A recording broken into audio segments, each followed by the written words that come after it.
Yes. Hello, I'm Lee Ji-hai from the Korea Construction Industry Research Institute, in charge of presenting the 2026 construction market outlook. It's a pleasure to meet you. First, I'd like to express my sincere gratitude to everyone for taking the time to attend. The construction market is influenced by numerous factors. Therefore, I've tried to incorporate as many of these factors as possible in today's presentation. Due to time constraints, I won't be able to explain every table in detail, so I'll quickly move on to part 1. Please understand if it feels a bit rushed. The presentation you're seeing now is the final version of the booklet you have, with minor revisions. After today's seminar, you can download the final version from the Korea Construction Industry Research Institute website. Today's presentation will diagnose the crisis in the construction industry. Next, we'll identify the causes of the crisis, provide a market outlook, and offer suggestions for overcoming it.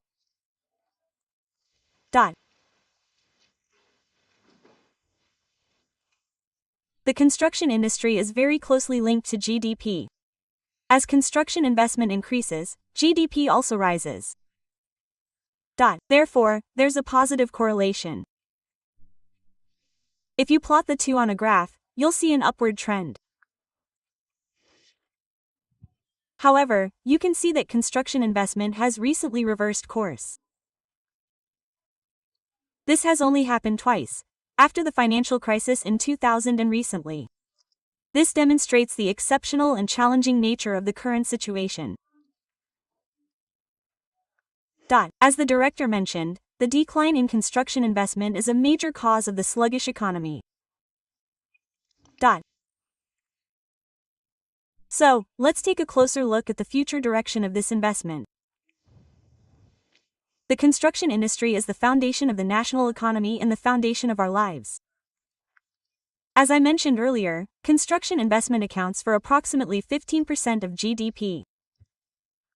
And for every 1 trillion won of new investment, 15,000 jobs are created, and the job creation effect is 1.7 times higher than that of the manufacturing industry. It's a very important industry not only economically but also socially. It's an industry that creates the very foundations of our lives, such as housing, education, transportation, and culture, so it's closely linked to the improvement of the people's lives. It's also a very important industry socially, protecting the lives and property of the people and alleviating regional imbalances. You all know that infrastructure is a crucial element of national competitiveness, right? Therefore, construction investment isn't simply a means of stimulating the economy, it's an investment that builds the future of the nation.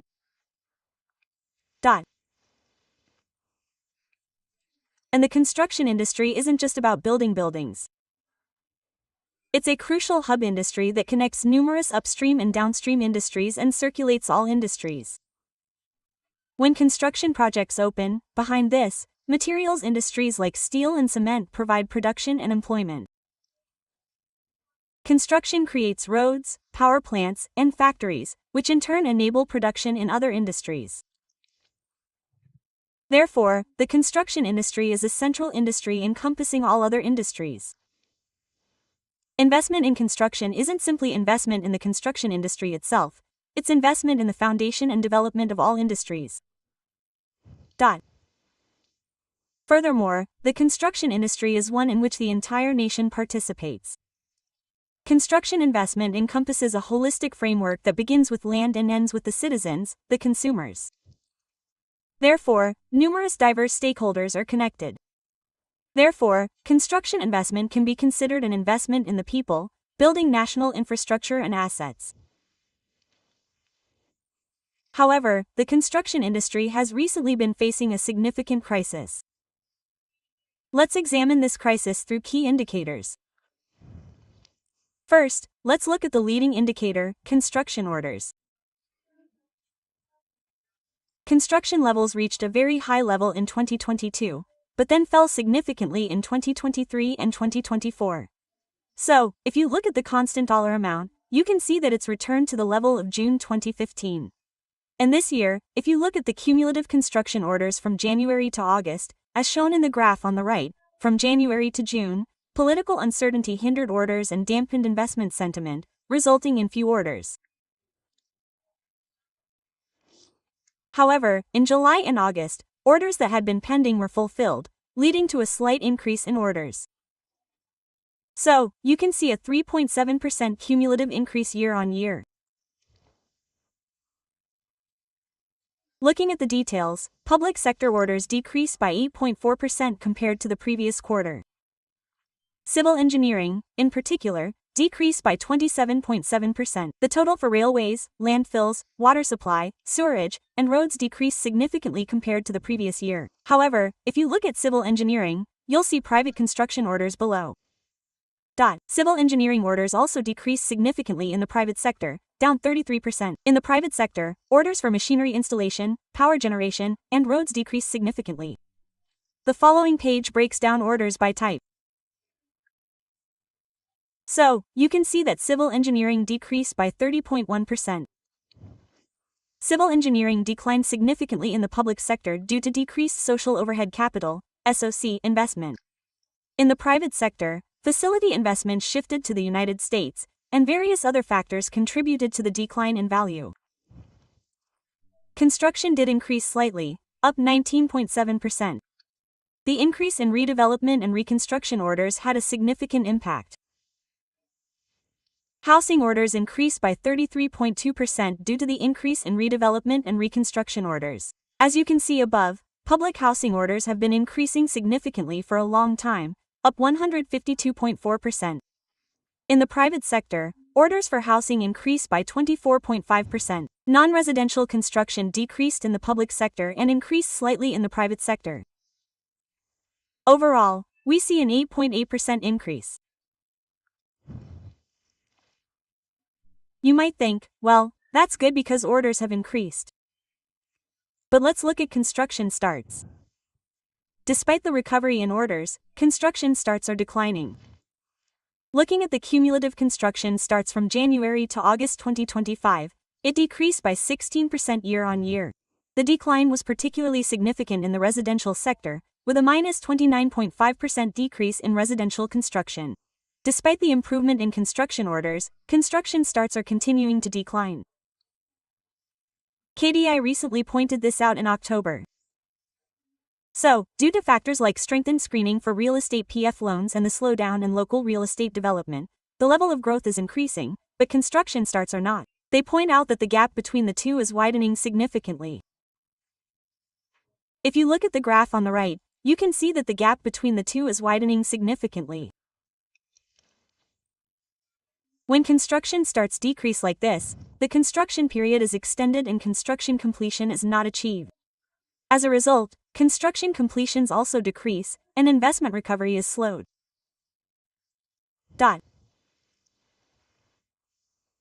So, construction completions are naturally bad. Since construction starts are not leading to completions, construction completions have been on a downward trend since 2023. Construction completions were on a downward trend in 2024, and as of August 2025, construction completions decreased by 18.5% year-on-year. Recently, due to strengthened safety regulations and increased on-site operation risks, some construction sites have been closed for public use, which has had a negative impact on construction completions. If you look at the graph on the right, it shows the monthly growth rate of construction completions. You can see that since May of last year, the growth rate has been negative for 16 consecutive months, the longest period on record. Next, unsold housing units. As of August 2025, unsold housing units remain at around 67,000 to 70,000 units, and the number of unsold units after construction completion continues to increase, reaching 27,600 units. This represents the highest level in 13 years. Therefore, the proportion of unsold completed housing units has recently surpassed 40%, indicating a difficult situation with a rapidly accumulating negative growth rate. So, construction investment has been declining for the past 4 years. Since 2020, it has continued to decline in 2021, 2022, 2023, and 2024. The decline has become even greater before 2025. If you look at the graph on the right, the construction investment growth rate in the first quarter of 2025 was minus 13.3%. It was a shocking 3%. This was the lowest growth rate since 1998, during the IMF crisis, 27 years ago. After that, the low numbers continued in the second and third quarters, continuing the slump in construction investment. And as you can see in the table below, the slump continues across all sectors, including residential, non-residential, and civil engineering. This slump is also reflected in the Construction Boundary Survey Index, or CBSI. This is an index that the Korea Construction Industry Research Institute, KTRI, now surveys construction companies. This month's construction market is better than last month. If the proportion of respondents who say the economy is good or improved is higher, the index will be over 100. If the proportion of respondents who say the economy is worse or worse, the index will fall below 100. However, it's currently stuck in the 70s. Therefore, you can see that the construction market is in a very poor state, even in a perceived sense.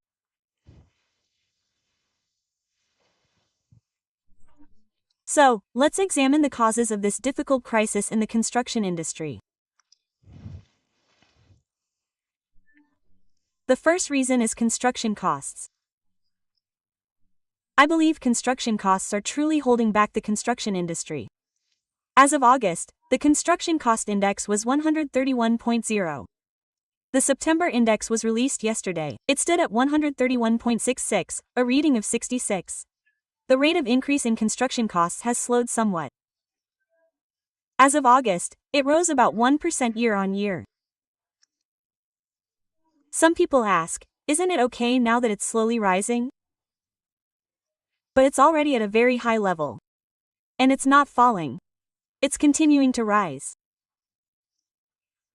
If you look at the graph on the right, the monthly index appears to fluctuate slightly, but if you look at the annual index on the left, it's rising rapidly and continuing to rise from that high level.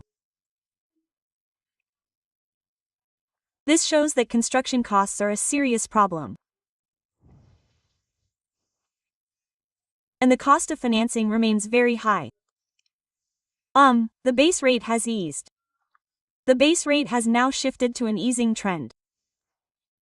After suffering from high interest rates until October 2024, it shifted to a lowering trend, but interest rates remain high. Well, right now, they're unable to lower interest rates for fear of increasing the burden on stores, the burden of store debt, and real estate prices. So, despite the US lowering interest rates by 0.25% and 25% in September and October, respectively, our country has maintained its benchmark interest rate at 2.5% since May and is unable to lower it any further.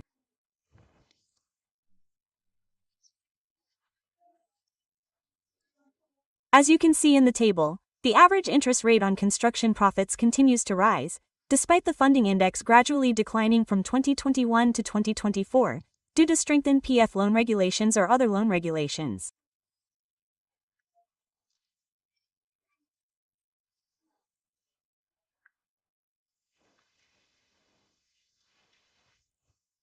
And we can't forget the real estate PF crisis.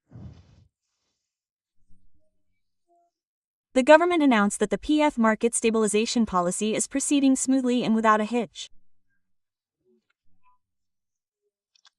As for supporting data, if you look at the bottom line of the business feasibility assessment results in the left table, you'll see that PF exposure decreased to 186.6 trillion won compared to the previous quarter. If you look on the right, the restructuring target was 12.6 trillion won by the end of June 2025, exceeding the target by 0.1 trillion won. Therefore, they announced that they are doing well. And at the bottom, you'll see that the PF loan delinquency rate is 4.39%, a slight decrease from 3 months ago.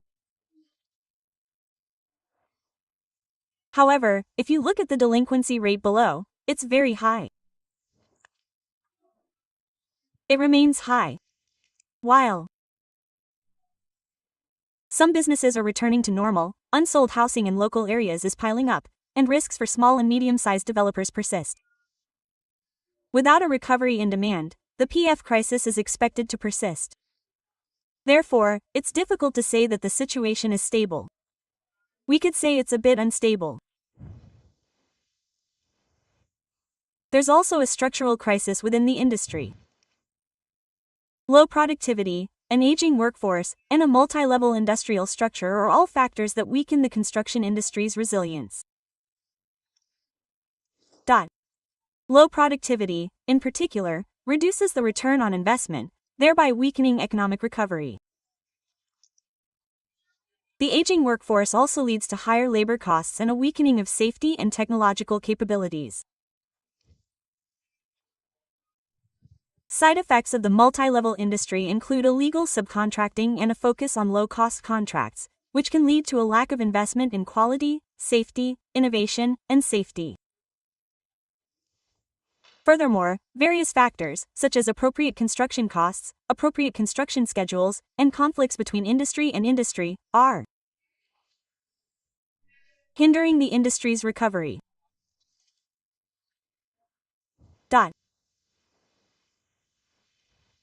External factors, such as domestic competition and the domestic economic growth rate, are also contributing to this.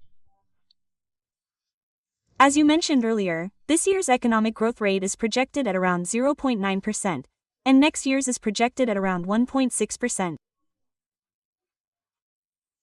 It may seem a bit low, but in reality, it's an extremely low level, falling short of potential growth.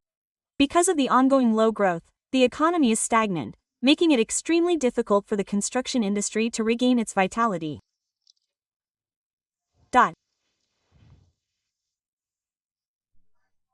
And the final factor, and the most important one, is the one currently most impacted: high-intensity government policies and regulations. Despite the industry's contraction, high-intensity regulations persist. The government's recent policies, including loan restrictions and other measures, are designed to reduce housing demand. Furthermore, from a safety and labor perspective, the government is focusing on measures such as relaxing requirements for exercising authority while working, strengthening penalties for serious crimes, and reducing the budget for the Special Safety Act. Due to these pointed-out strengthened regulations, market predictability has been greatly reduced. Demand contraction, business viability deterioration, and financial constraints are all putting a triple burden on the economy. The recently announced 10/15 measures, in particular, are having a significant negative impact on reconstruction and redevelopment.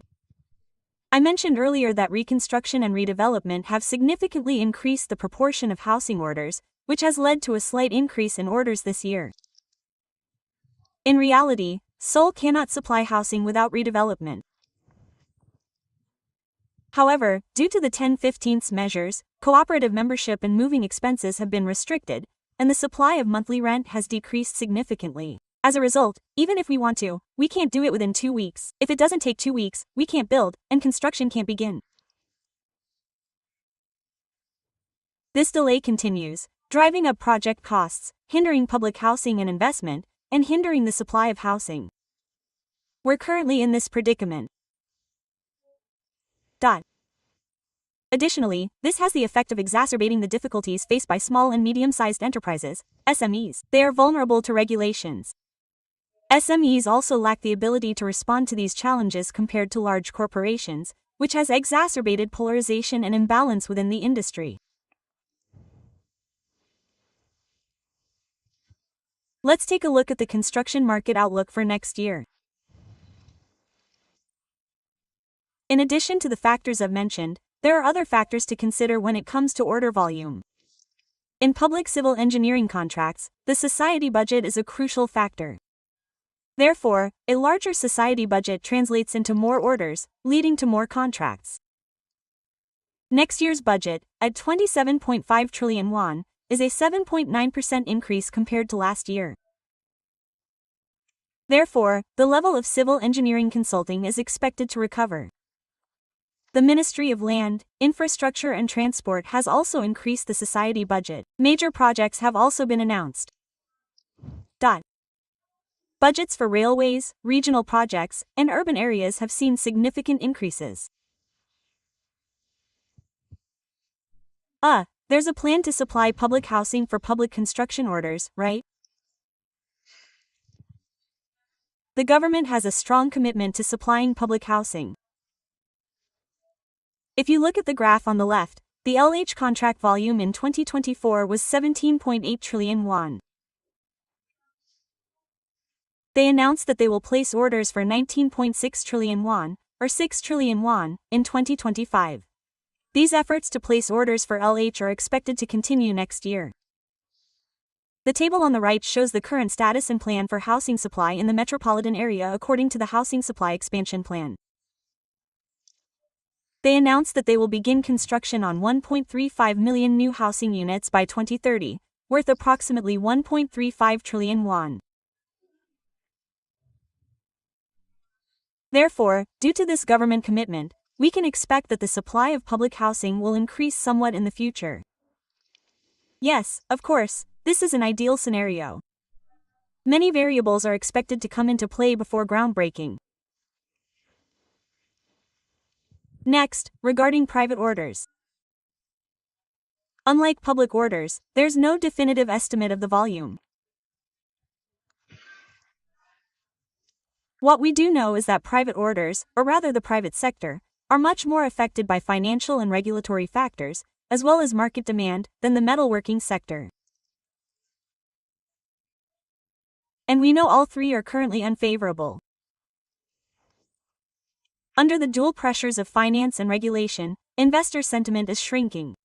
However, there is demand for capital investment focused on maintenance projects and new industries. Demand for redevelopment and reconstruction is expected to continue. And demand is expected to focus on new industries like semiconductors, batteries, and data centers. On the right, you can see large-scale projects such as the National Semiconductor Industrial Complex, data centers, and clusters. We believe these will drive some demand.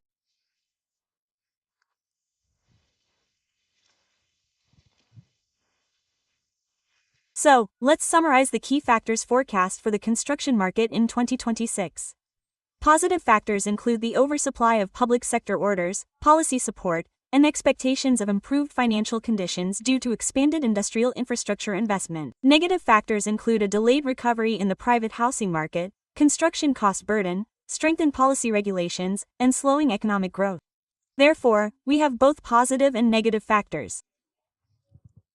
We anticipate a very complex construction market next year.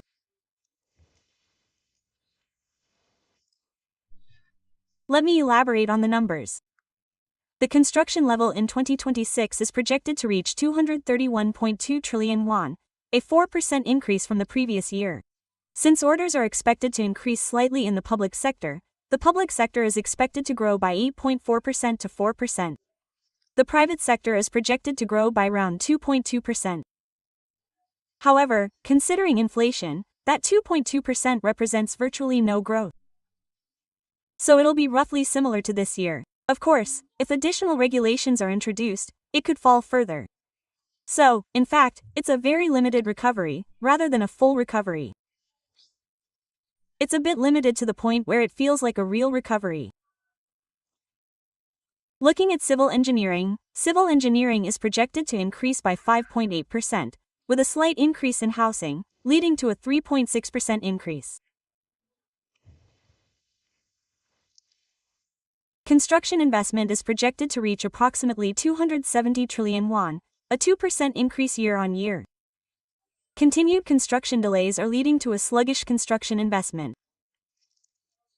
However, we anticipate a slight improvement with a slight increase in government construction volume. However, this is also a base effect. We project construction investment this year to fall by 8.8% year-on-year. So, compared to 2024, it fell by 8.8% in 2025. Even a slight increase in 2026 could feel like a significant improvement. So, please understand that this is a very limited increase due to the base effect. Now, let me offer some suggestions on what we should do to overcome this crisis.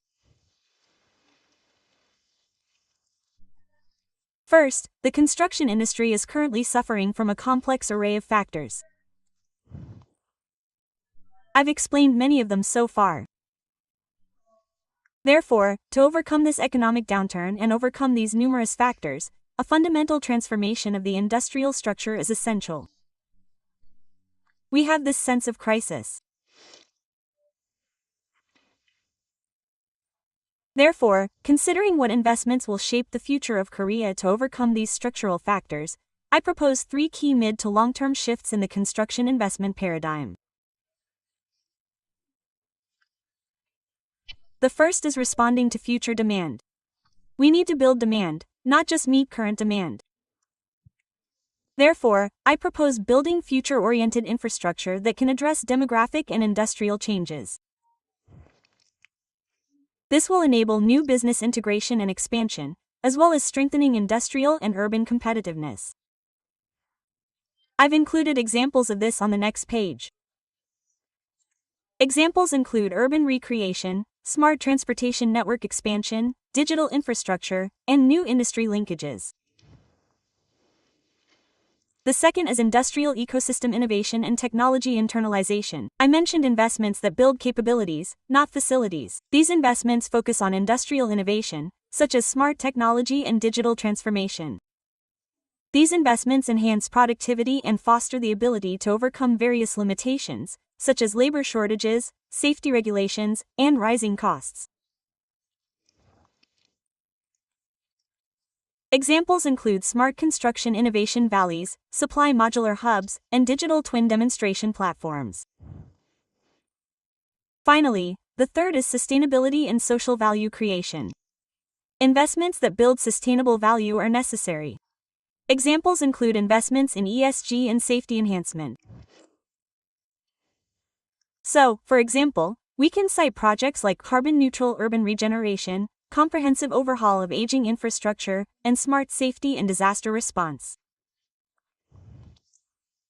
To make these investments, innovation in the financing structure is also necessary. Therefore, we need to build an innovation ecosystem where the public, private, and financial sectors work together.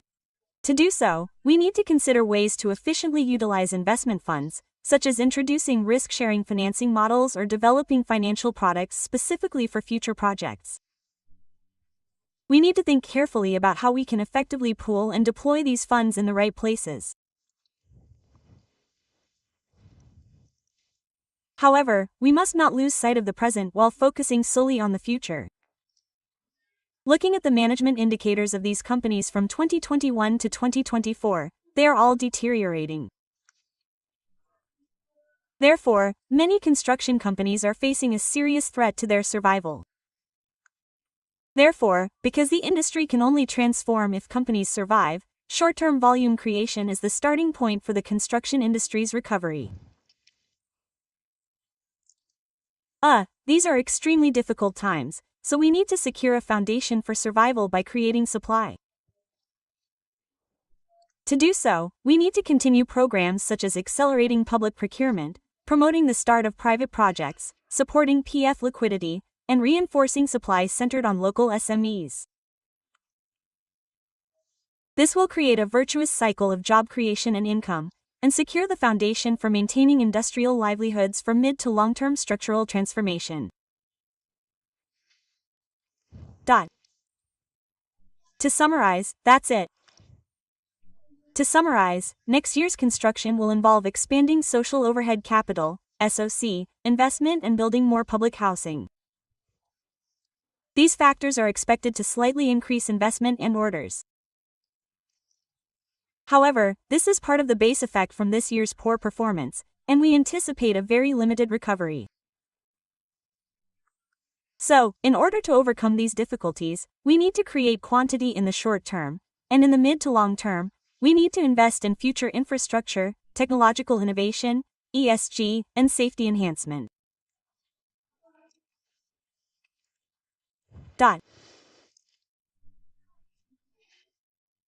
I hope that these discussions will continue in depth so that the construction industry can overcome this recession and fulfill its role as the foundation of the national economy and the core of future competitiveness. With that, I will conclude now. Yes, thank you for listening.